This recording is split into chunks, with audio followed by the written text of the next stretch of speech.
Hello, everybody. Welcome back. Mr. Treichel is gone just at a time when we're actually going to get into the next session, which is going to be very lively, I hope. It's called Session 2, Illiberalism, Inequality and Broternity, the Trumpian Revolution and its impact on Europe. I'm glad I'm not on the panel. Anyway. So Donald Trump's second presidency is poised to fundamentally transform transatlantic relations. Not only did the US and Europe pursue different goals on many issues, from Ukraine to trade and from climate to technology regulation, the rift is actually much deeper. The Trump administration views liberal Europe not as an ally, but as an ideological adversary, and openly supports nationalist and far-right parties in Europe. Someone who experienced this firsthand is the mayor of Warsaw and former presidential candidate Rafał Trzaskowski. Welcome very much and thank you for being with us. You can come on up if you want to. And good morning. Morning. Good morning. Thank you for coming. I don't envy your task. We once again, and you thought the election was bad enough in Poland, wait till you see this panel. There's 8. We once again have 8 outstanding experts who will join him in reflecting on the future of transatlantic relations. From left to right, Leah Yuppi, Professor of Political Theory at LSE and Europe's Futures Fellowship. James C. O'Brien, he's back again, former US Assistant Secretary of State for European and Eurasian Affairs and Europe's Future Fellow. Welcome back again. And where is he gone? Atanas Pekanov, economist at the Austrian Institute of Economic Research and former Deputy Prime Minister of Bulgaria. And first, Veronica Angel, Assistant Professor at the European University Institute and Europe's Futures Fellow. And that's a nice place to live in Florence. And Natalie, where's Natalie Tocci? Yes, Director of the Institute for International Affairs and Europe's Future Fellow. Hello, Natalie. And so we've got the Pole, we've got the Italian, we've got the Romanian, we've got a Bulgarian, another one. We've got Ivan Krastev, Permanent Fellow at the IWM. A big round of applause here. And we have Francis Fukuyama, Senior Fellow at Stanford University and Europe's Future Fellow.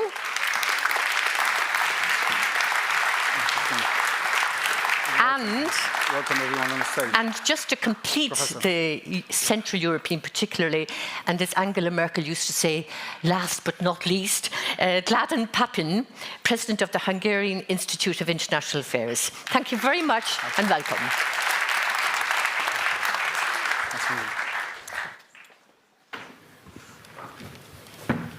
Well, good morning, everyone. I have to say I was intrigued by the format, and I've talked to Ivan about it. We call it no bullshit format. I like it a lot, which means no speeches. And that is difficult for politicians, and that's why I was probably handed out the role of a chairman who's supposed to sort of conduct this discussion. But let's treat it seriously. So I'll throw a few questions at you. If you want to respond, just put your name tag up, okay? And please try to be succinct. I mean, the whole idea is that, as I even described it, you know, I'm asking you questions and you're supposed to advise a lost politician who just lost the elections, right? So you know more. And of course, we have a very short time span, and we want to write a tweet immediately afterwards. So that means that you have to be really quick, especially that I think that the ground was laid for this discussion in the previous panel. So I think that we can just basically bite into it immediately. I'd like to do 2 things. So first of all, yes, I mean, let's talk about the future of the transatlantic relationship after Trump or during Trump, because this is really important.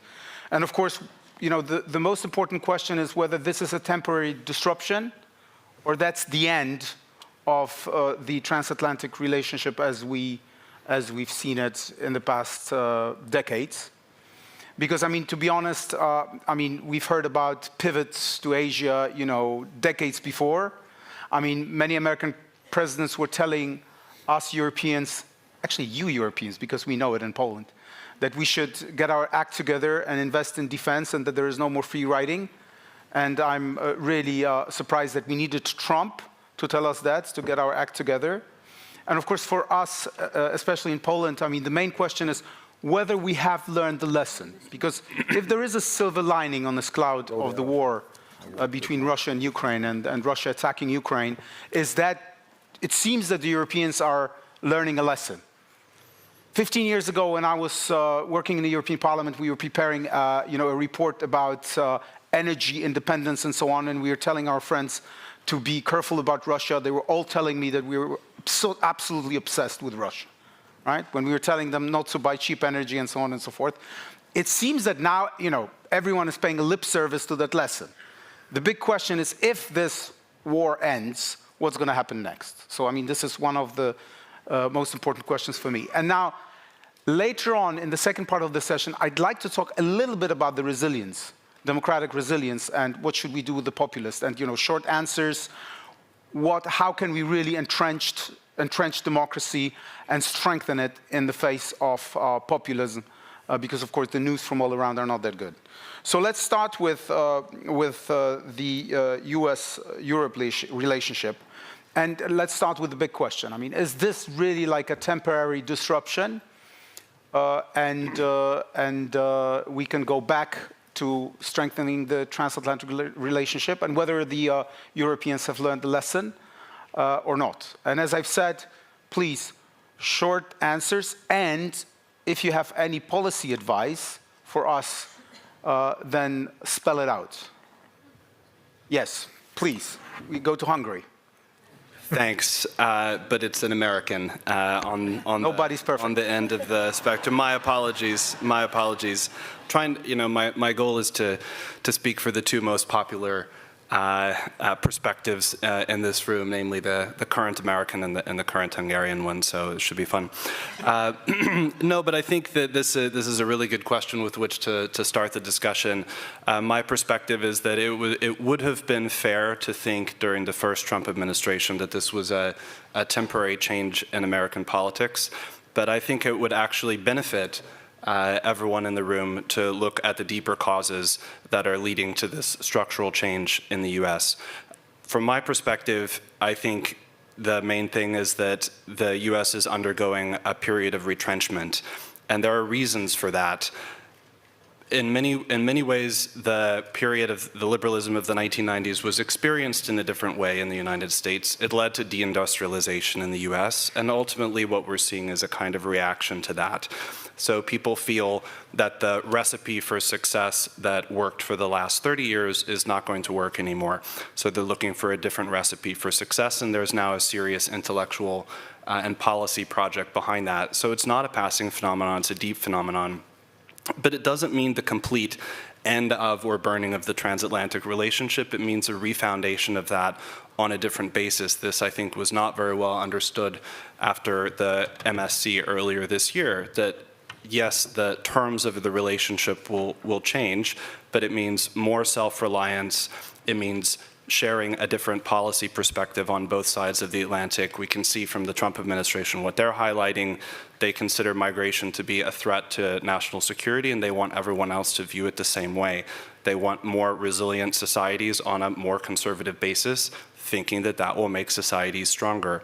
Again, the issues are different. I understand the issues are different in the US and Europe, but I think basically, if I had to sum up my perspective on this question, it's a long-term period of retrenchment for the US. It'll lead to a more attention on the Western Hemisphere. America has realized that it's stretched too thin in terms of the challenges that it faces, and it thinks that it needs a lot of internal fixing as well. I think everyone should want the US to be the best that it can be. That means that there will need to be a serious period of reindustrialization in the US, and when the US accomplishes that, it will also be a better partner on the world stage. So that's maybe an optimistic way of looking at it. So that's what I see as the basic outlines. Thank you, Gladden. One follow-up. When I'm talking to American politicians, when I listen to Vice President Vance, I was in Munich and so on, I think that there is more to it, because many American politicians behave as if there was nothing which would bind us together, anymore. That Europeans are not relevant. That Europeans are seen as a threat, or even seen as people from a completely different planet. Am I exaggerating? And of course, I'm talking about the current administration. Well, it's time to decide. I think that there was like the plug. Come on. It's time to decide. I think that if you view the opposition as being between liberal democracy on the one hand and an irrational populist force on the other, then yeah, you will not find the terms with which to engage correctly. If I recall, after the Munich Security Conference, the Vice President gave an interview the next weekend after seeing all of these headlines saying, well, the U.S. is torching the transatlantic relationship. And if I recall correctly, just summarizing, he said, no, there's a close civilizational alliance between the U.S. and Europe. And in many ways, the ideas that played out politically in the U.S. came originally from Europe. The State Department under Secretary Rubio has also followed up with basically the same perspective. There was a piece on the Substack there called The Need for Civilizational Allies in Europe. This is a different perspective. It can't just be understood as an irrational popular resurgence. The view is that the key policy decisions of the previous 20 or 30 years led to crucial systematic failures, and they have to be addressed. It's a conservative nationalism that's coming forward to address that, but it has to be understood in a little bit more of a complicated way than just tarnishing that side as an irrational force. And then you can have the conversation. Thank you. The big question is, what should we do about it? And let's try to focus on real advice. Natalie. Okay, so I think I suspect we're all going to agree that this is a structural and not simply a temporary phenomenon, and we would probably all agree that Trump is not simply a cause of this, but he's partly a symptom and partly a cause. Where I think it becomes trickier is to point out where is it that we're headed. And I see sort of three potential models out there. There is one future which basically says this is about a rebalancing of the relationship. So this is where all the debates on burden sharing, burden shifting take place. So that's kind of one future, a more rebalanced transatlantic relationship. A second, and I guess connected, is a disengaged United States from Europe. And I think these two, in a sense, coexist. But then I think there is a third scenario, which in many respects is exactly the one that is playing out now, but that doesn't necessarily mean that it's going to be the steady state, which is basically one of American betrayal of Europe. And this is essentially what we're seeing in this sort of imperial collusion between Russia and the United States, and possibly China too. So this, I think, then leads, Rafael, coming to your question in terms of the what to do. On the one hand, you have European debates that revolve around, oh, well, we need to gain time, right? We're buying time. The question, though, is what are we buying that time for? Are we buying that time because at the end of the day, we are in this delusion that actually it's temporary and it's not really structural and we can go back to the past? Or are we buying time to build a more autonomous Europe? Now, if we're doing the former and we're not doing the latter, which I suspect is exactly what is happening, we may end up in a different transatlantic relationship, which is not necessarily one of a transatlantic rift. It is one of the sort of civilizational, we, the white and Christian West. But let us make no mistake, that transatlantic relationship is one of European subjugation, because that is a transatlantic relationship which is based on nationalists prevailing not just in the United States, but also in Europe, which ultimately means a weak and fragmented Europe at the mercy of an imperial United States. Veronica, if you could continue. I mean, I was especially struck by the word betrayal. And also, does that mean that the Europeans are becoming irrelevant to the Americans? And most importantly, I mean, you know, the question that you've just asked, I mean, is the most important one, because we all know that there is a risk that there will be a pause in this war which would allow Putin to reload. Now, of course, what does that mean to us? I mean, because we've seen the European trajectory that, you know, we do things in times of crisis, and then, of course, we forget about continuing. Is that a real risk, please? Thank you, Rafael. So next time you run for elections and win, you have to connect to all of us so we can continue having this conversation.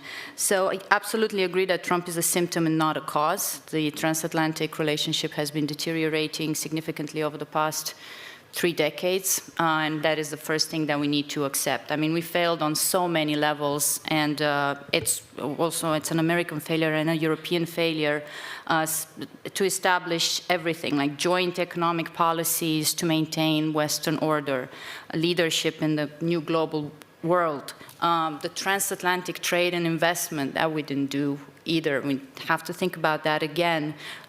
Exchange rate coordination. I mean, there are so many things that we did not cooperate on when we had the chance to do it.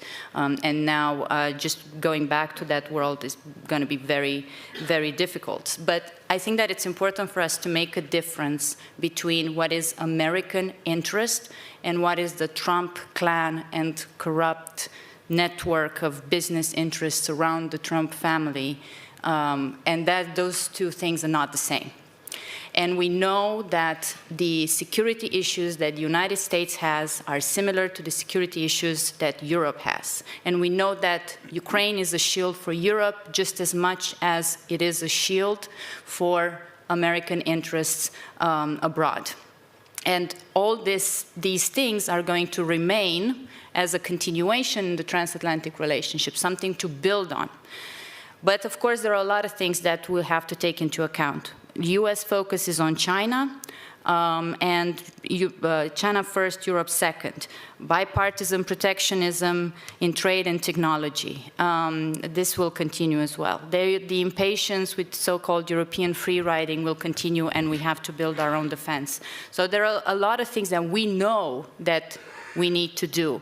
And I think that the most important thing is, contrary to what was said previously, national conservatism is not a solution, it is part of the problem, particularly in Europe. And I just want to finish by saying, you know, breaking some myths, which is very important. I'm a political scientist. We look at these things, we have so much data that nobody is listening to. And so we know that the two most important predictors for pro-European attitudes are having trust in European institutions, and second, it correlates with expressing liberal democratic values. Liberal democratic values. The more likely a European citizen is more likely to support Europe, to support a cooperative transatlantic relationship, the more they express liberal democratic values. And I think that going forward, we have to really focus on our democracies and the things that really have made us fundamental to whatever global order we are proud of, but also to acknowledge all the mistakes that we have made and the rise of inequality. Great. Ivan is next on my list, but I wanted to add one more thing to all of you, for you to reflect, because if we are to be practical, you know, I was thinking about one thing. You know, you are a European leader, and you end up in the Oval Room, and you're sitting on this yellow armchair, right? And I was reflecting just after the Zelensky meeting, and then I've observed President Macron and so on and so forth. How should you behave in that room? I mean, we see how Alex Stubb is doing it, right? He's playing golf, he's engaging, and so on. So he's invited to the meetings, not only, of course, because of that, because of his brain and the importance of a longest border with Russia. Poland is not invited for now, which is a problem. What would be your advice? I mean, how should you behave? How should Poland behave? Poland should behave well, but I want practical advice. That was your idea. Let's try to make my point. Listen, first of all, the first question that you come was, is Trump presidency an exception? And my first answer is going to be, Biden's presidency was the exception. And this is the most important things that Europeans should realize, because there was a structural change of post-American Europe, which started before Trump, but there were two things which basically Europeans betted when Trump came for the second time, and which in my view backfired dramatically. One was they believed that basically Trump is totally post-ideological. The only thing that he is interested in is trade deficits. So everything is going to be about trade surpluses and so on. This is not true. In a certain way, he's also interested in other things, as we have seen, particularly having friends, ideological friends, but also, to be honest, personal friends. This is important because Europe is highly institutionalized. In my view, in the view of the current administration, they are friends, but they are not allies. There is a major difference. One is highly institutionalized relationships. The other could be a very intensive political relationship, but it's not. And the second thing is that basically European Union betted that the United States is going into a major structural systemic conflict with China, and they cannot go without us. So in my view, the real problem for the EU is that we cannot imagine that the Cold War West, in every different kind of iteration, is not going to be resurrected. Neither with respect to China, because to be absolutely, we don't know what is Trump's policy on China. We don't know. And secondly, of course, it was not going to be resurrected because of Russia. So from this point of view comes this story of civilizational alliance, and it sounds nice.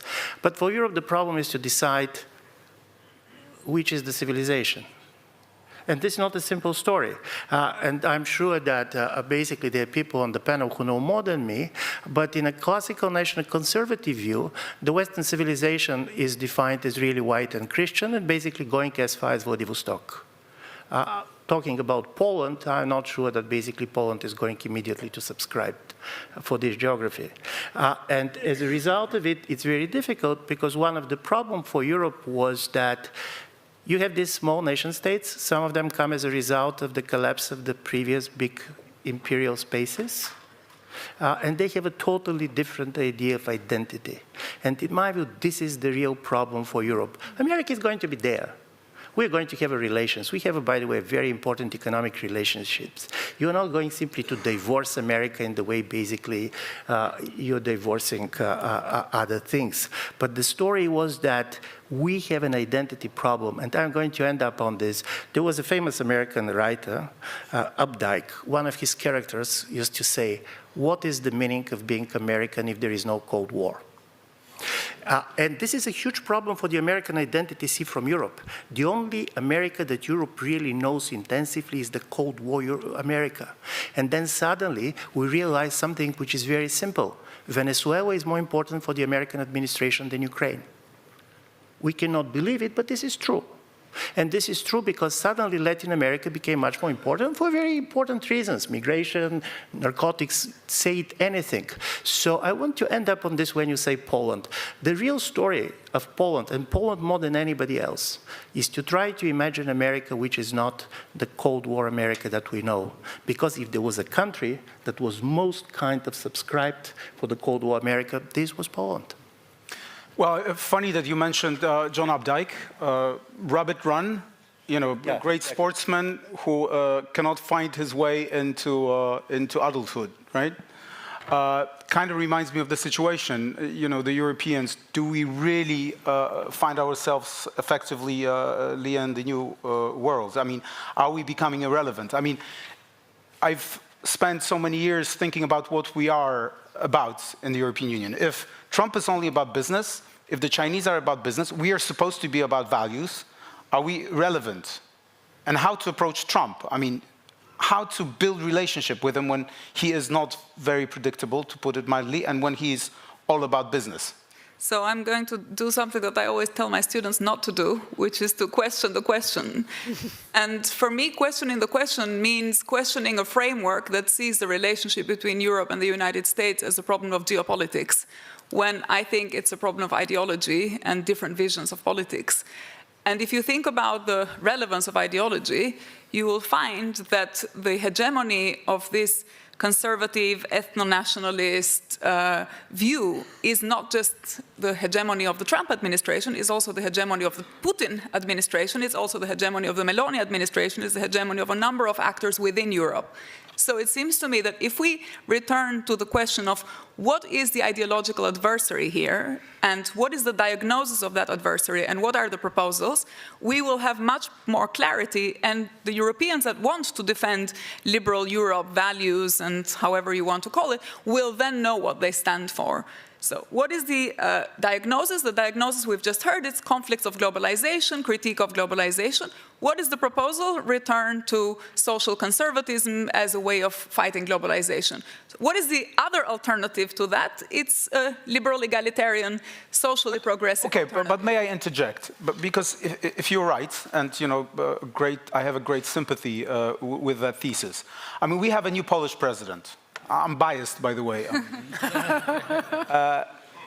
I mean, it seems that he's just, he should be the hero of Trump's book. Yet he's not invited because it seems that, at least on Russia, we in Poland, we are on the same page most of the time. He was included in some calls. He was included in some calls in August. That was. Yeah. But I mean, he's nowhere to be seen. So why?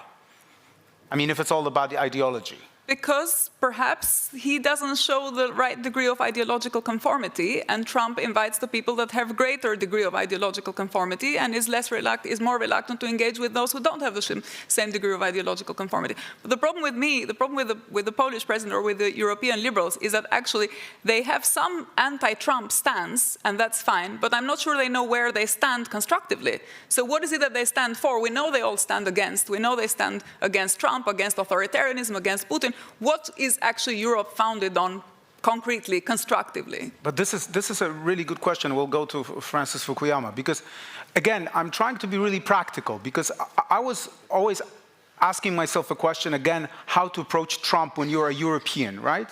I'm coming back, and I will be coming back to that question about the yellow armchair. Why? Because on the one hand, you want to look for common solutions. You want to establish good relationship, right? You want to be constructive. You just don't want to criticize Trump too much, right? Because this is completely counterproductive. But on the other hand, we stand for values, right? So we want to be straightforward. We do not want to be seen cowing there, sort of like being afraid of asking any question. So how to resolve that conundrum, Professor?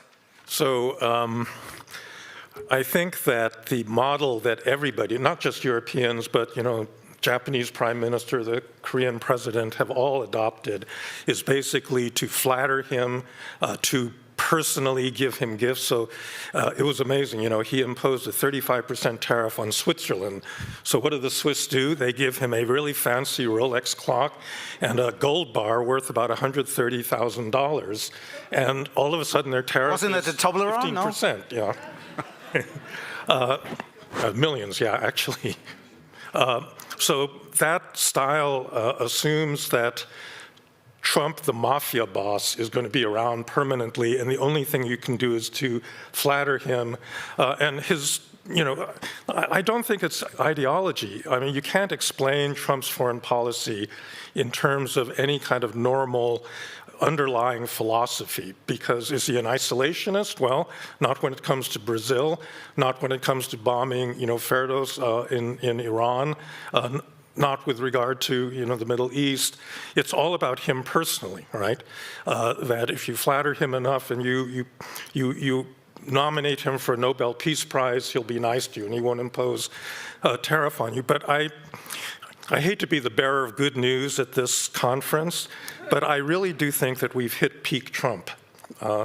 And one of the things that's happening in the United States right now is that a number of Republicans, for the first time, have openly started to criticize him. They're beginning to realize that he is a lame duck president. He's only got another 3 years in office. Educated people don't take the Jeffrey Epstein stuff seriously, but it's absolutely serious. This is the first moment in which you've seen a really serious rift in the MAGA base of Donald Trump. And that's why he kept this stuff covered up for so long. and he found that he couldn't because his own people have started to turn against him. Senators have started to criticize, many aspects of his foreign policy. Do we really want to kill innocent people in the Caribbean? Not all Republicans agree with that. So I think that this moment when everybody just has to go to Trump bearing gifts and abasing themselves, I think that period is going to come to an end. And I think Europeans need to take that into account, that they, like these formerly cowardly Republicans, maybe can stand up to him in the future because, he's not invulnerable and he is only going to be around for, a limited period of time. Anastas, we go to you, but the important thing is that, first of all, I think that many different European leaders behave differently in the Oval Office. President Macron didn't behave as the Swiss did. And I could give other examples. But the important thing is that if we say that this is the change within transatlantic relationship is not temporary, the question is what should we do? Because of course we can talk about Trump ad nauseum, or we can actually talk about what lessons should we learn as Europeans from that, and how should we prepare either for the continuation of the Republican in the Oval Office, or maybe a democratic change. But what should we do internally to be sure that the Americans know that we have actually learned the lesson seriously? Well, I think it's not the end of the relationship, as everybody said. It's a changing relationship. And here there are things to which I think we as Europeans can show understanding. I'm going to go back to some of the things that Gladon said, and some things that we shouldn't show understanding. I mean, I myself, I have some understanding for the positions that the Trump administration takes on migration, on national security, internal security, even though I don't share them. I'm a migrant. I have lived abroad around the world. I have also spent 1 year in the US. It was a beautiful year. I was a Fulbright scholar, and I enjoyed it very much. If the US wants to address this, it's their own issue. It's fine. But then there are other things that I really don't want to show understanding about, and this is mostly on the economic side. I mean, the Mar-a-Lago Accord, and here I don't mean that it's stupid. I mean, I've read very well in detail what Stephen Miron says and others, but it's stupid from our side to accept it. This is why I was not very happy with what the European Commission signed in the summer, and what was also projected. I mean, what President von der Leyen said is, okay, we're going to take the steps to correct some macroeconomic imbalances. Well, there are no real macroeconomic imbalances. We produce nice cars, and this is why they are being sold in the US. And US cars sometimes, well, they're going to have difficulties even going through some roads in Italy, right? Because they are very huge. That's a joke. But okay, they are not competitive in some sense so far. Maybe that will change. I mean, we are seeing now how this changes for European cars in the world scene in comparison to China. But right now, I don't see a problem because we are selling goods where we are competitive industry-wise, and we are buying services where the US is miles ahead of us, and that's fine. I don't think we should subscribe to this view that the Trump administration has, that there needs to be some adjustments. No, I don't think so.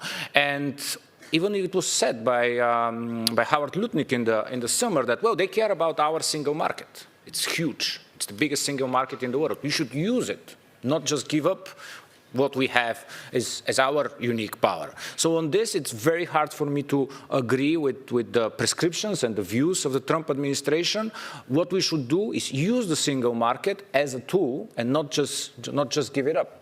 So we'll see where this goes, but it's true that we have made a switch to another view of the world in the US. This was also continued during the Biden administration. Industrial policy, I'm not against it, it's fine. But again, we have to look up after our interests. When President Trump says, well, auto workers in the US should be defended, well, sorry, I'm coming from Bulgaria. There are auto workers there. They make 1/5 of what auto workers in the US are making. So why should I have understanding about US auto workers when, by the way, the auto sector was part of the growth miracle of Eastern Europe? I mean, Bulgaria, Slovakia, the Czech Republic, Poland, we catched up, the convergence. There is a very nice recent paper by a colleague from Bocconi University, the EU growth miracle. by Basil Grassi, was driven by this industrial force in Eastern Europe, where we have really one small share of US incomes in this sector. So why should you're touching upon something very important, because that's, if we want to make it practical, this is a question to you all. We'll go to James, but please reflect on it. I mean, about the lessons. Very shortly, in Poland during my presidential campaign, everything that I did in my past, which was European, was used against me, right? So the question that I was on the Constitutional Committee of the European Parliament, that I was fighting for some green changes within Warsaw, the questions of tolerance within Warsaw, and the question of helping migrants and so on and so forth, even the fact that I spoke French. Now, the question is, are we really learning the lesson? Because when I look at the budget of the European Union, it's centralized more than it ever used to be, right? They're taking power from the regions, which is completely crazy because we should strengthen the regions. When I look at the migration policy, I mean, all of those ideas that we should be, distributing migrants, paying a price if you're not doing so, and so on and so forth, are still in there. If we're talking about competitiveness, we're paying lip service to competitiveness, yet we still insist on some restrictions, very hard restrictions like ETS2. Even though we should be doing win-win policies within the European Union. And I should go on and on and on. Are we serious about defense? So where are the lessons that we should learn in order to become relevant? And in order for every American president to think, those are the guys I have to treat seriously if I want to, go global when it comes to China and so on and so forth, because I think that that's the real problem. James. And please, all the Europeans, reflect on that. Help me out. You keep changing the questions. Yeah, and you can pick whatever you want. Well, let me try to skate through each of these. So on how should you behave? I have a suggestion. I think a new European leader should go in and should start touching some of the new gold filigree that's been glued to the walls, because it's all cheap, Home Depot stuff, spray painted. But I think if you don't say anything and you just touch it and let it know, Trump will like that you understand you're in on the joke and he's in on the joke. And there's something about the perspective here that is very important to understanding him, that he understands much of what he's doing is a show and is a performance, but he wants everyone to know in just that little postmodern David Letterman way that he is the one who kind of is making the joke. And the difference between reality and performance is a key part of how we start to go forward. Now, what does that mean? Okay, in the first panel, I won't bore you with it again, but I think the US and Europe share converging interests. This is a fundamental disruption. The post-liberal paradigm, or the liberal paradigm, it ended, right? And then we saw a bunch of kind of Republican candidate corpses walking around in 2016 trying to be more like Reagan, and Trump blew through them. And then we saw a Democrat do the same thing, and Trump blew through. And I think he's the guy who knocked it all down. So now we need something new. I would root it, because I'm kind of a realist for all my idealism, I root it in our long-term interests. Basically, we can get eaten by China or we can work with each other. And as Yvonne points out, the US is sort of putting on the table which way it might go. I think that is part of an American retrenchment that vacates spaces that are critical to my country's future. And I think that's an opportunity for Europe, particularly in the industries that will define the future. Again, life sciences, defense, where you already have the resources to get big, and AI and the energy transition. So do all those things. Now we come to the most sensitive sort of thing, which is what is America going forward? And I apologize for a little bit more disquisition. So I'm a guy from Nebraska, middle of the United States. I'm the only surviving member of my family to have gone to college. Okay? So I am the guy that the National Conservatives say they are talking for. And I need to say right now, I don't want it. And here's what I mean, and I'll spell it out, and I really need to start. So we've never met.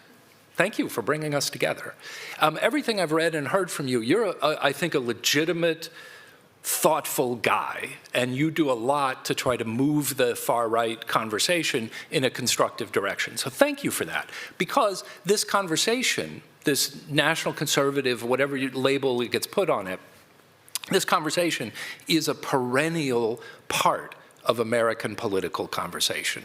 But it's a very small minority part. Maybe 50, well, not very small, I mean 15, 25%. It's there. And so it's great to see it develop in a way. And I completely agree that people need to feel that their voices are heard. It's not well enough to have someone explain to them that life's better. They need to feel that they had a role in that choice. And I completely agree with much of the post-liberal critique of elites and inequality. You know, if I read Patrick Deneen's stuff, I can say, yeah, this is completely right.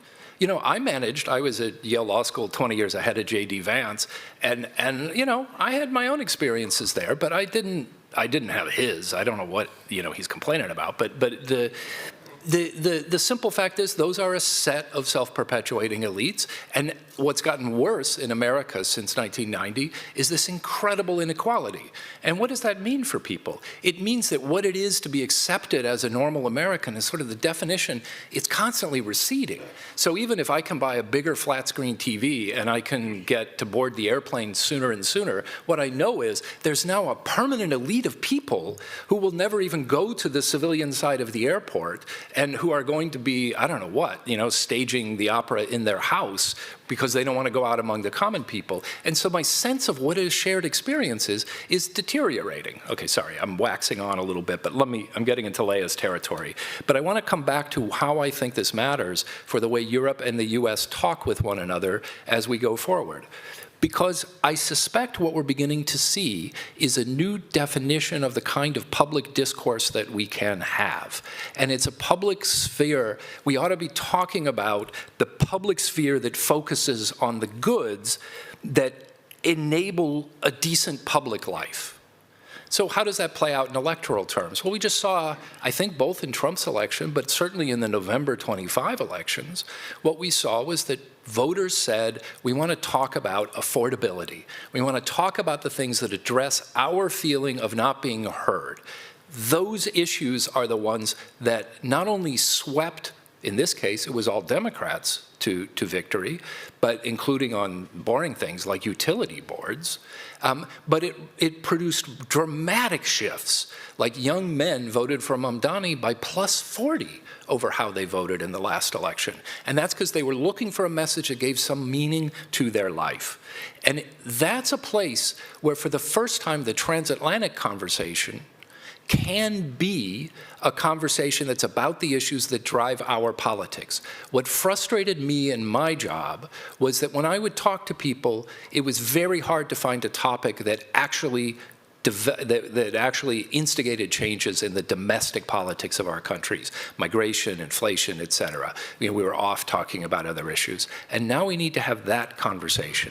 And maybe before we go on too much into it, just an American discussion, I think there are very real ways in which the future of the US will be a different conversation than happened since 1989. But it will not be the conversation of those who are attempting to explain Trump. Because as I said, the point about Trump is he wants to, you always know that he's in on the joke, that he's different from the things that all the people who attempt to explain him.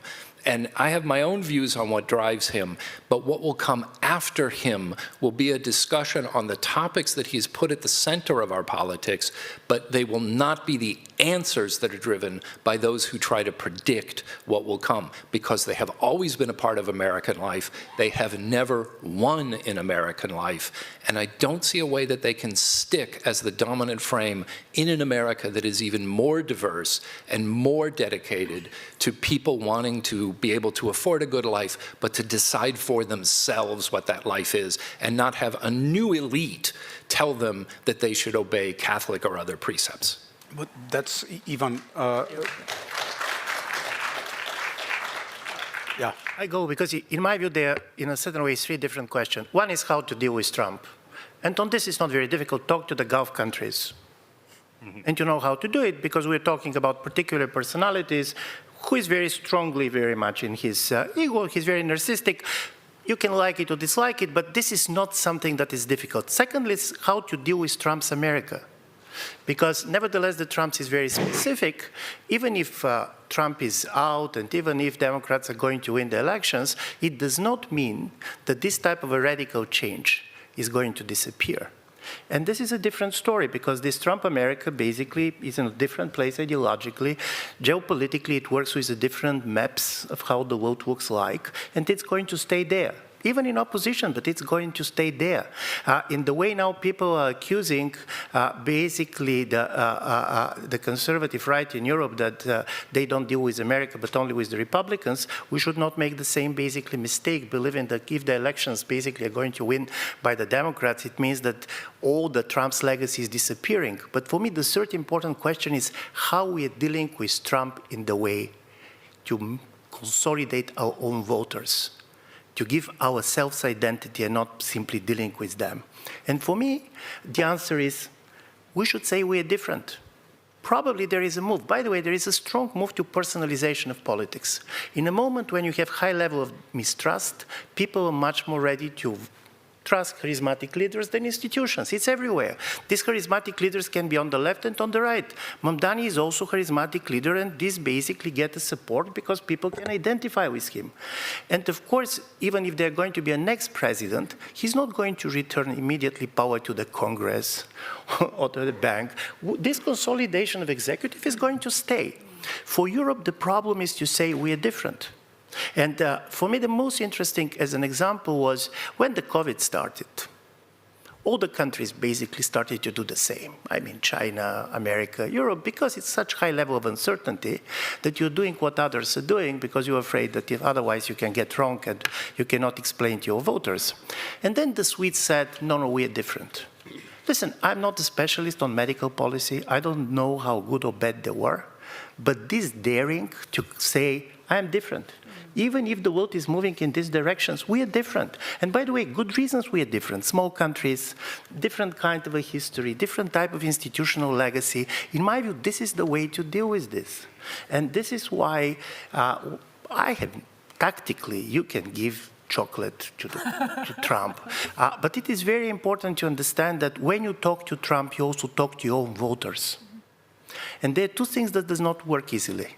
One is basically what von der Leyen didn't make Europeans to feel particularly proud, let's put it in our Bulgarian way. On the other side, to believe that just going anti-Trump, you're going to get identity, this works only in one case, if Trump has attacked your country directly. This is why in Canada, basically it works. This is one in Denmark. You basically can build an identity on an anti-Trump story, but I'm reading quite a lot of opinion polls. It's not going to work simply because he's saying something negative about Europe as a whole. It's not going to work. Being just anti-Trump is not the way to make this political identity. But Ivan, to show that we are different, how? Because, I mean, that's the biggest question. We want to show that we are relevant, right? We want to show it to the Americans. We want to show it to our own voters.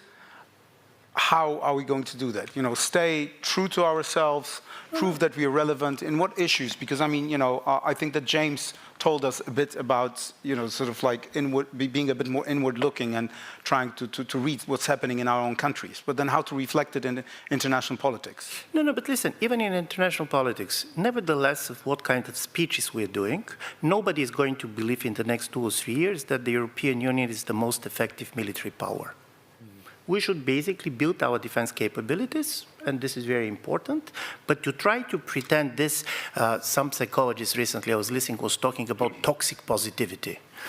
So you're starting and saying we're going to make it and so on. Obviously, this was not the strengths of the European Union historically, and why you're basically going on your weaknesses, there are certain things that are important.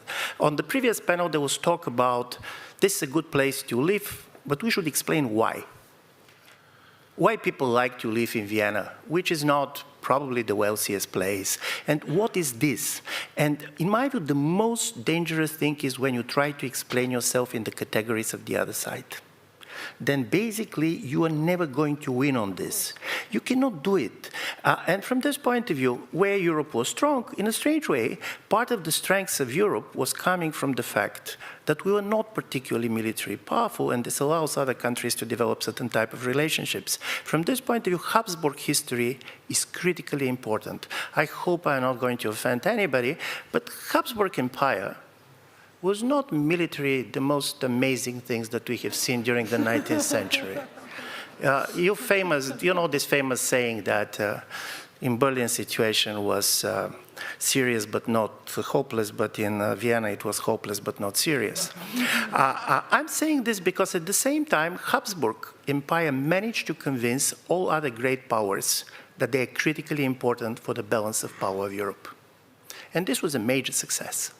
And it was a major success because we like to talk about soft power. Habsburg marriages are one of the first, basically, demonstration of soft power and how you're doing this. I'm saying this because, in a strange way, we should try to look in this world, which is really changing dramatically. I agree very much with every previous speaker. We're going to have relations with the United States. And by the way, we're going to have a relationship with the United States for one very simple reason. With whom you trade these days does not make sense, but with whom you share data makes a lot of sense. This is basically where loyalty goes. So this is why, for me, this is when I say how we are going to say we are different. Not pretending to be something that we are not, at the same time insisting that probably we are not going to change the world, but we are not going to allow the world to change us. And because I talked too long, I'm going to end with a joke which I was told recently. And the joke was when Putin, Xi, and Trump went to God in order to see how their countries are going to do in the next 20, 30 years. So Putin asked first, and the God said, unfortunately, your country is becoming a colony of China. Putin started crying, and then Xi went to God, and God said, unfortunately, you did very well economically, but then something went wrong, so now Taiwanese are giving you humanitarian aid. And basically, Xi started crying, and then Trump went to God and said, how is America? And God started crying. Well, very much tempted to talk about the Habsburg Empire, but when we talk about the European Union, but that's a bit risky. So I mean, let's move on, please. No, I want to push back a little bit. I didn't expect to have to do that, but I want to push back a little bit that Europeans are so different. I mean, we're not exactly crystal pure, democratic, forward, everywhere in the world. I think that we forget a little bit of that. We are actually very good at dealing with authoritarian, corrupt politicians. We just didn't expect them to be running the White House. And we are very good. I mean, think of Gaddafi. Putin was our mate for not a long time. Erdogan. I mean, we know how to deal with this sort of leaders. We're just slightly taken by surprise that this level of corruption and graft and personal interest has taken over the United States. So this is the first point that I think we have to think that we know a lot about how to buy foreign leaders with very little. And this is a huge change because the United States used to think economically in terms of trillions when they would do businesses. And now they think in terms of billions and millions and a little bit here and a little bit there and distributed just among very few people. And so the United States is going to get hurt as an entity. Are we ready for the collapse of this country onto itself? Can we at least prepare for that moment as well as Europeans? So there are two things here that I would suggest we nuance a little bit, that the United States under Trump is all about business. Whose business? There's a certain group of people who are benefiting. It's not distributed well. It's going to have effects. And that Europeans are these naive butterflies flowing through some just liberal order that they can benefit from. We are ruthless. And we have done a lot of things that we can do again. And this reminds me, since you brought up Updike, I want to bring up, John Le Carré. Why not? I mean, the policies of our governments may be benevolent, but we shouldn't be any less wicked in how we reach those policies. And I think that we have to remind ourselves a little bit that we are also a great power in many ways. Leah, if you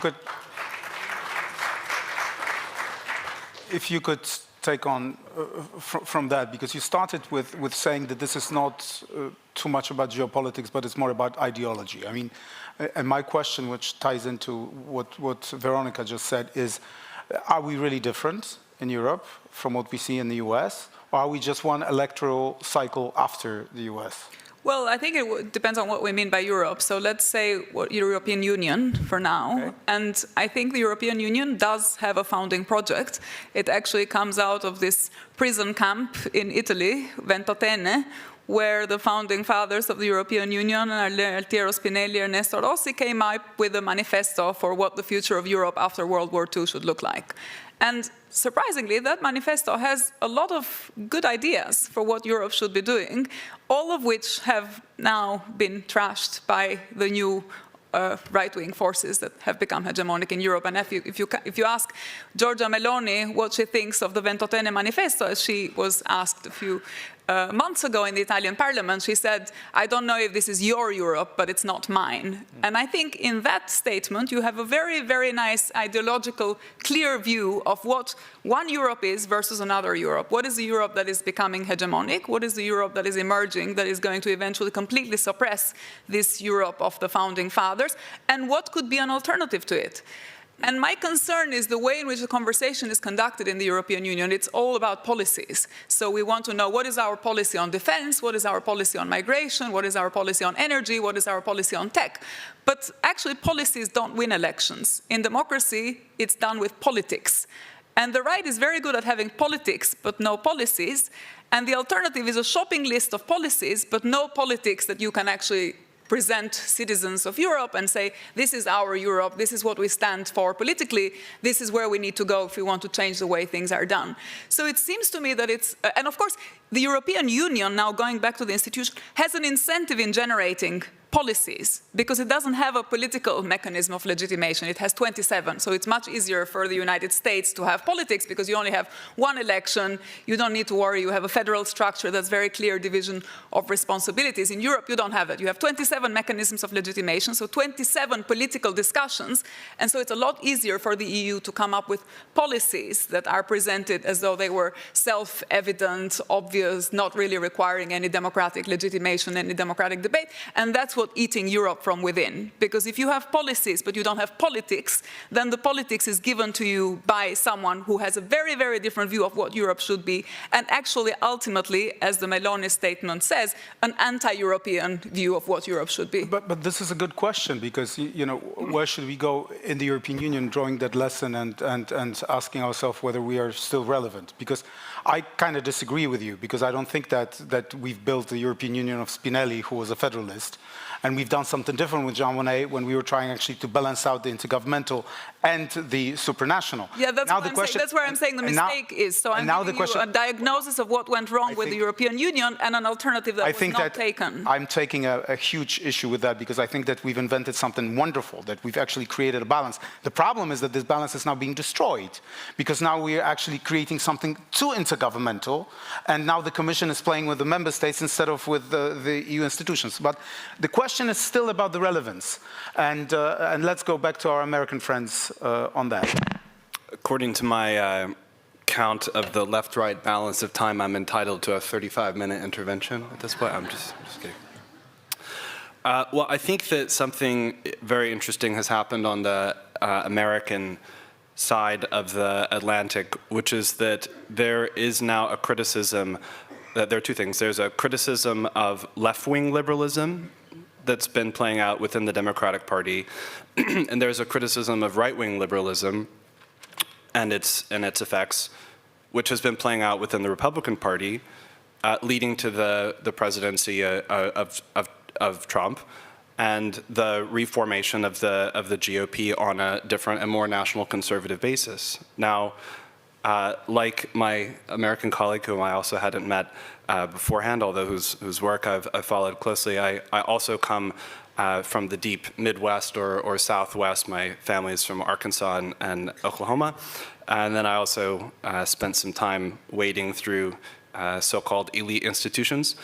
But what he pointed out, I think correctly, is that there is a national conservative basis or camp within the United States. Of course, it's not the only one. What is happening differently in the American conversation from what is happening, as far as I can see, in Europe, is that there's an acknowledgement of that, and there's an acknowledgement of its legitimacy. So what I find in the conversation thus far is that it's definitely too much focused on personalities, But secondarily, it's too much focused on liberal ideology. And in particular, I think if I had to put the fundamental question to my European liberal colleagues, are there conservative European values that we would acknowledge are values? Are they legitimately competing in the public square? Or are we just going to continue to try to keep the firewall going and keep them out? I don't think that that's any way to run Europe, and I don't think it's going to be a very successful way. Here, just to make one comment to my friend Leah about the relationship between ideology and geopolitics, I think the geopolitical competition is affecting the selection of values within nations and within alliances as well. There's basically a much stronger global competition now. And so in the post-Cold War framework, I think that the liberal ideology was overbuilt into that. Certainly it played a role in the Cold War and in the resolution of the Cold War. But after the end of it, it maybe declared premature victory, if we could say that, and then became even more ideologically intense. It became exclusionary, became self-reinforcing. So the question now is, will that ideology or will that values basis continue to lead to correct policy choices that make nations in Europe stronger? I, of course, understand the Brussels-type perspective, yet nations are irrational. They get in the way of decisions that can affect Europe as a whole, and so how could they? They're like anti-values. I understand that perspective. But if those sentiments are rising in the populations because of dissatisfaction with the choices that have been made on a liberal basis, well, what good does it do to continue to exclude them as legitimate voices? I think in the U.S. this conversation has actually already moved on. I think the word we sometimes use for this is realignment. So this is the concept that I've been promoting over the years, not any kind of particular imposition of values by the right, but rather a reconfiguration of the Republican Party on a more realistic line. The Republican Party had been neoliberal in its economic policy, leading to deindustrialization. It had been neoconservative in its foreign policy. In many ways, the biography of the Vice President fits into a complaint with both of these. There were many people from the American South, Southwest, Midwest, who lived in deindustrialized communities, and they went and fought in the Forever Wars. And they came back, and ever since the South Carolina debate in 2016, where Donald Trump criticized the Bush family in front of military audiences and was applauded, that set has been on the way out. And be careful if you want the old GOP to come back, because that's what their framework is.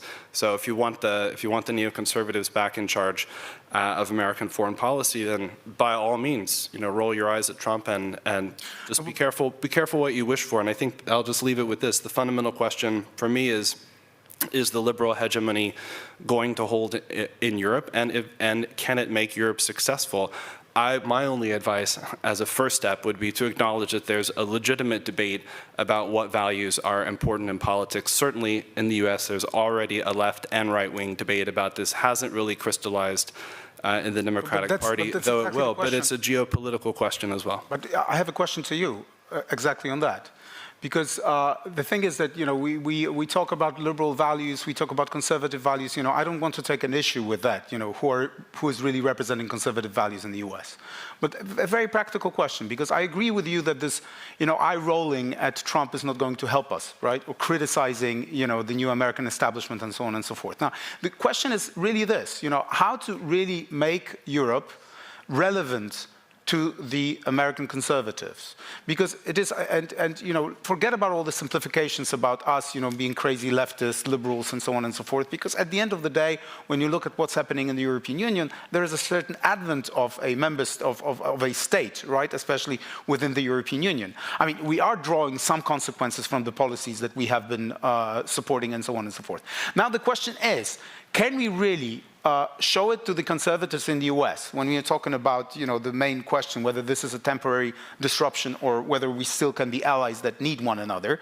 What should Europe do? What topics should we talk about in order to make conservatives think, okay, at the end of the day, those are our allies. At the end of the day, it's not Russia, It's not China. At the end of the day, if we want to, tackle some of the global problems together, we should do it with the Europeans. What should be our message? This is not just about, sitting in the Oval Office and how should you behave, but where are the points on which we could agree by not losing our credibility as Europeans, but not by bringing golden bars to the Oval Office, but simply showing the Americans that we are on the same page on many different issues.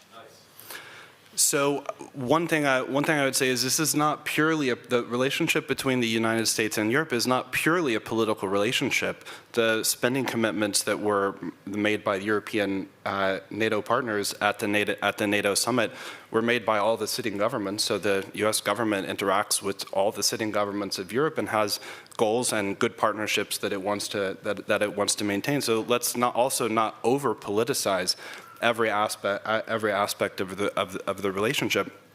I think right now we're in a period where there are very specific hot topics that are before us, namely the resolution of the Russia-Ukraine war. And I think the question is, at the moment, in the US, among conservatives and those who are supporting the Trump administration, they want to see an end to the conflict as quickly as possible, and they support the Trump administration's efforts in bringing that. So what is the role of Europe in that?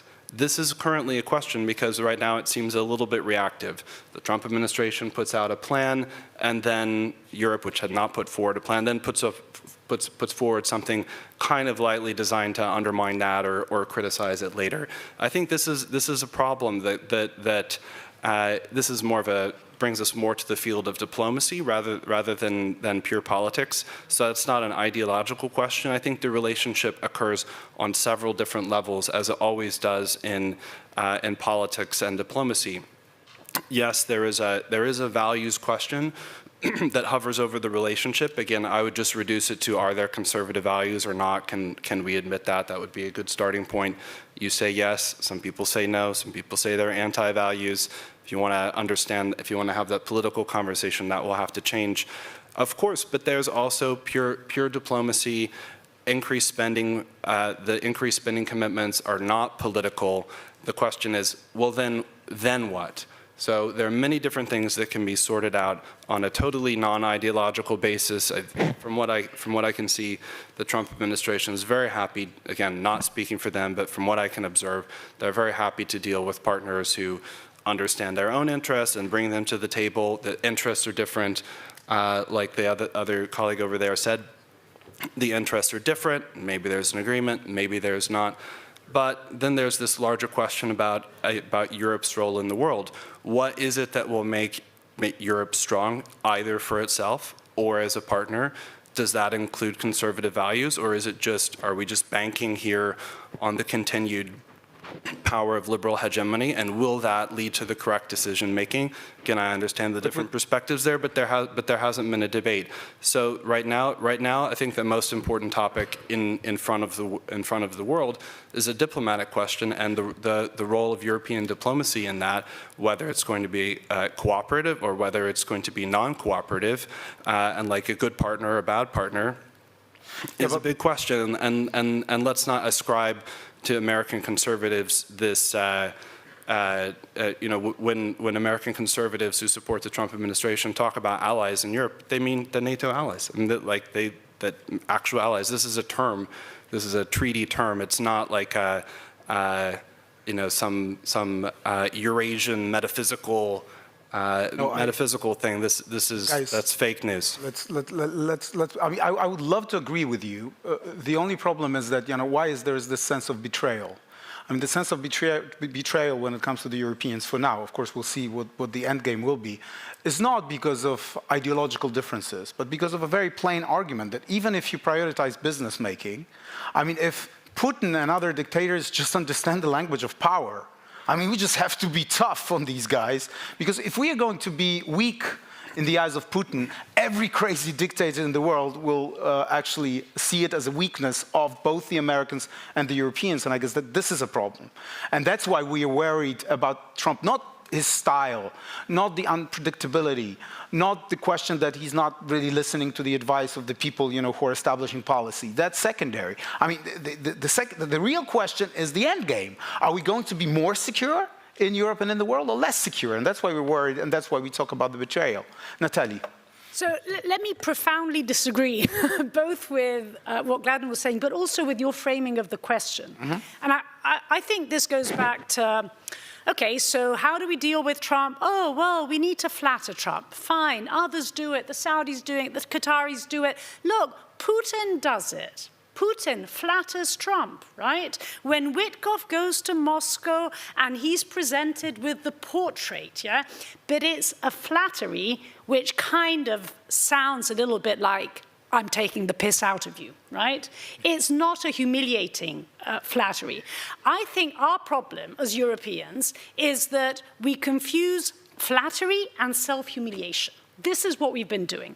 And I think the reason why we've been doing it is a set of things. A, we are shit scared. We're scared, yeah? And fear, you can sense fear, yeah? And, you have a predator out there that is trying to screw you. He senses your fear, right? And the more he senses the fear, the more he's going to try and gobble you up. So I think there's a question of fear. Secondly, I think there's a question of our learned helplessness, right? We are so convinced that we're helpless, and the more, you framed it, Rafael, in a sense, how can we make them think that we're relevant? How can we make them like us? They dislike us, right? I mean, they really dislike us. The earlier we kind of come to terms with it, the better it is. So how is it that we can learn to be, I'm not saying like Xi, obviously, the Chinese have levers that we don't have. How can we learn to be a little bit like Lula, a little bit like Claudia Sheinbaum? I'm talking about countries that actually are not exactly that strong vis-à-vis the United States. Firstly, and this goes back to this question of who are we? We need to know who we are. If you don't know who you are, there's no way you can keep your back straight. Yeah? You don't have a spine if you're not a person, right? So understanding who we are, what is it we're trying to defend, let's just take this Ukraine example.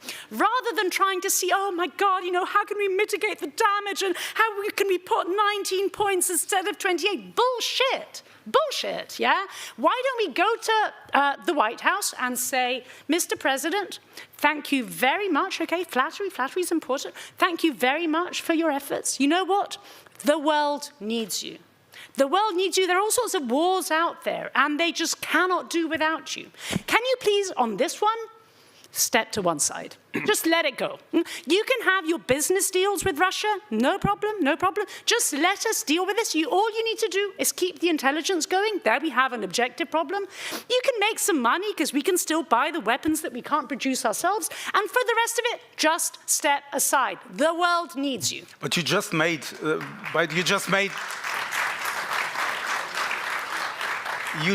Europe relevant. I mean, that was my question. That's how I framed the question. There's only. You're not trying to make them like you. I wasn't suggesting that we should make ourselves relevant by making Trump like us. Okay. I was suggesting that we should look for ways to make ourselves relevant by learning the lesson and actually implementing some of the policies and being tough and being reasonable and principled, but at the same time having clearly established goals. Okay, Francis Fukuyama, please. So I think the answer to your question is actually pretty simple. Europe is going to be taken seriously when it's militarily more powerful. So that means you've got to actually fulfill these promises to increase the defense budget of Germany and all of the other NATO allies in your defense industrial base, in the back end, the logistics, military logistics, all these things that we've the United States has provided. So I just think that that's pretty simple. And accepting a United States deal that basically was cooked up in Moscow is really not going to make Europe at all relevant. It's going to simply make them accomplices in one of the biggest moral betrayals, really, of my lifetime. I wanted to... I actually, the thing drifted into geopolitics. I just want to make a suggestion about a positive agenda for liberals, because it's something that I think I and a lot of other more centrist critics of Trump have been thinking a lot about in the past couple of years. There's a book published by Ezra Klein and Derek Thompson earlier this year called Abundance. And basically, it is a progressive take on the liberal state. One of the big problems with modern liberalism is it likes rules. And I would say that it is based on the rule of law, but in many of our countries, we have too damn much law, right? That's the whole business about permitting, about over-regulation, and I think that it gets in the way of actually a progressive vision for the future, like decarbonization. You can't do it without building stuff, but you cannot build things in the United States. I come from California, which I would say, I put at the opposite end from China. China can build whatever it wants really quickly and cheaply. California can't build a damn thing. We had a bathroom. City of San Francisco tried to build a one-toilet bathroom. It cost $1.7 million. And part of the reason for that was that they had to get permission from 17 different commissions before they could build that one-toilet bathroom. And I think that, if you look at the stuff that was said in the first panel about clearing away some of the underbrush that has prevented actually big projects from taking place, Europe is in a very similar position. I mean, in this case, it's the Commission and the acquis communautaire that have built up over time. But I think all liberal societies have too many rules, and one of the reasons you get Trumpism is it's a kind of revolt that says, okay, damn all the rules, we'll just operate by executive order. Everything will just be commands of the king, and that'll get past it.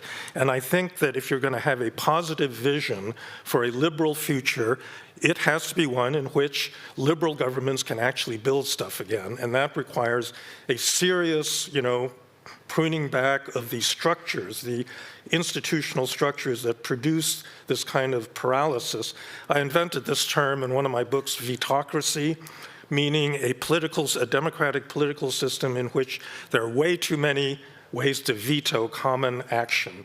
And I think Europe suffers from that, and I think the United States suffers from that.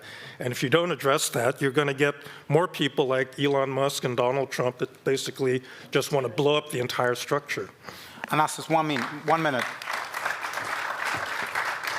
Just real quick, I wanted to come back to the remarks by Leah, which I very much share, and something that you said that I very much disagree. I think to be strong, we need more centralized, bigger budget, bigger EU budget, to do the things that are better done at the EU level. Defense is one such thing, and we're seeing it. I mean, if we believe everybody's going to do defense on their own, well, that's not going to really work, no? The same is with research and development. If we do it at the national level, as we do right now, I don't think we'll get where the US is, actually, where funding for research and development is extremely centralized. Exactly at the opposite end. In Europe, it is around 90% at the national level, and 10% is at the EU level. The US has now taken the road to actually try to reduce these institutions, DARPA, the National Institute of Health and Energy. It's their choice. I think it's a wrong choice, but it's what the current administration does as good, and I think we should do exactly the opposite. We should build more of these things that make us, it also relates to the previous question of competitiveness at the EU level. Of course, it is not popular at the national level, and nobody wants it, but it is a necessity. No, I said something different. I mean, we do need more money on the European level to realize our ambitions. I meant centralization by taking out the regional and local government from deciding on the EU policy. That's what they're doing in Brussels right now.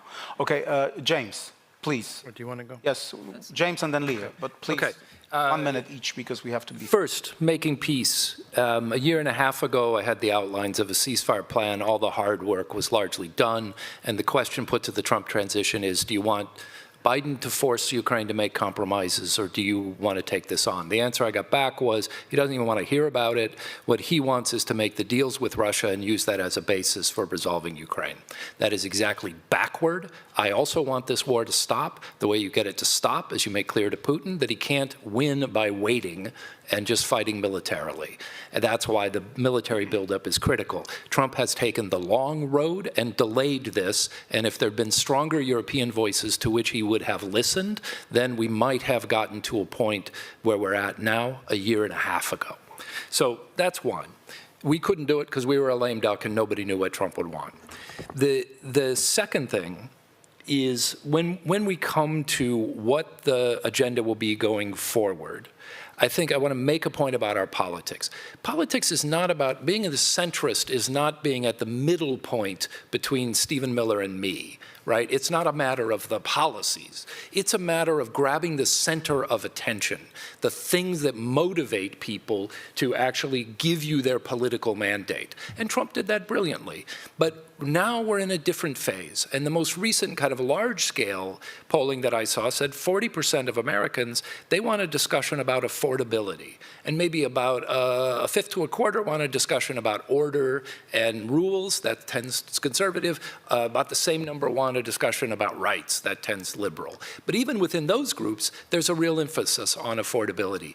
That's the heart of the public sphere discussion going forward and the transatlantic discussion. It means talking about the ways that we are going to provide people with jobs in the industries of the future and the way we are going to order our societies to deal with the rise of these. And I've talked through what those industries are. And I'll close just the final piece. I think when we come to a discussion about the role of conservative thought, I kind of think I'm a conservative. I don't like grandiose visions. When I grew up, those were all coming from the left. Now they're tending to come from my right. And I don't like it either way.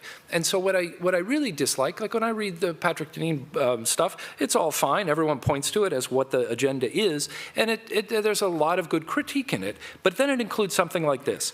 Even as the authority of a conservative order rests on deference to the many, a vital and essential role is played by elites who are charged as the trustees, defenders, and protectors of culture, tradition, and a long-standing way of life. That's not a statement about a society that includes plurality of views. That's a society where you've got people telling you what you can think and what sort of rights you can exercise. That's a statement that says all animals are equal, but some are a little more equal. And that's not going to be the future of my country, if I can stand it. And I think for Europe, there are huge parts of the cultural tradition that are excluded from the civilizational discourse offered by the Trump administration, including the depersonalization of the state, which really took root in the middle of the 19th century and yet never arises in any far-right conversation about what a civilization is. I think it's one of Europe's greatest accomplishments, and it should be right at the heart of what you offer. Leah, and finally, 1 minute, please. I was going to say there used to be, going back to this theme of how to make Europe relevant, there was a few years ago a discussion around the Green New Deal, which seemed like a good idea because it was going to make Europe relevant by reinvesting, creating jobs, creating opportunities, fighting fossil fuel companies, and making Europe less reliant on Russian gas and all the things that are now sources of dependence. So that set of policies, going back to policy, has now been completely marginalized, and all we talk about is defense and how to make Europe secure. And I think I wanted to speak because nobody in the panel has taken issue with this set of policies, so I just say something very, very briefly. One, looking weak in the eyes of Putin. The problem is not Putin, it's Putinism. And Putinism is not just at the borders, at the outer borders of Europe, it's inside Europe, with European politicians. You've got Le Pen, you've got Orban, you've got rising European political parties, you've got the AfD, rising political parties that risk coming to power in Europe, all of which are Putin supporters. So this question of defending because we need to strengthen ourselves against Europe is an invalid argument. Second, making Europeans stronger because it is less reliant on the US. That's false. If you build the European army on US procurement, as is the case now, you're relying on US intelligence, US surveillance, tech. All of this is coming from the US, so you're actually not becoming independent from the US, you're becoming more reliant on US tech. So what do you need to do to get out of this? Yes, you do need to construct common defense. And actually, if you had a real European army, you would be spending less on defense than you are now, because you'd pull together all the armies of the 27 nation states that are all doing their own things, however they're doing it. You'd concentrate the resources, and actually you'd end up spending less for defense than we're spending now, and have more money to spend on education, on infrastructure, on healthcare, and so on.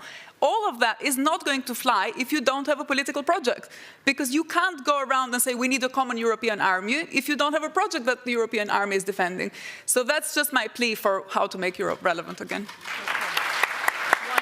Guys, we have to finish.